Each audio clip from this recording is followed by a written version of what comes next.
6 নম্বর বলছেন শেখ, আসসালামু আলাইকুম, সরকারি কারেন্ট লাইন থেকে কারেন্ট লাইন টেনে ব্যাডমিন্টন খেলা কি জায়েজ হবে? জায়েজ হবে? সরকারি কারেন্ট কি আপনার বাপ মায়ের? কার? এমনকি সরকারও না।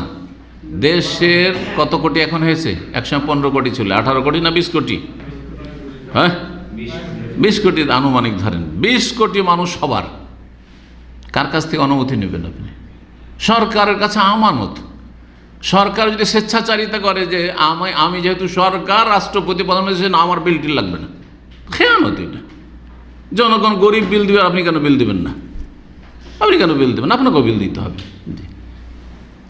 সে আপনাকে আইন যদি বলে যে আপনার এই ফ্যাসিলিটিগুলো দিতে হবে, সেটা আলাদা কথা। কিন্তু কথা হচ্ছে এই নয় যে আপনি সব কিছু দেশের সম্পদের মালিক। দেশের সম্পদ আপনার কাছে আমানত, আপনি সরকার।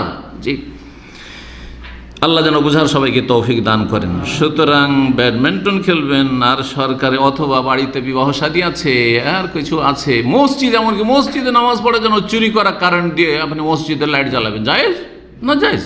জি, হ্যাঁ, সরকার যদি অনুমতি দেয়, যাকে আমানত দেওয়া হয়েছে, ঠিক আছে, ইসলামিক প্রতিষ্ঠান, মাদ্রাসা, মসজিদ ফ্রি করে দিলাম, বিল নেব না, সেটা আলাদা কথা। জি।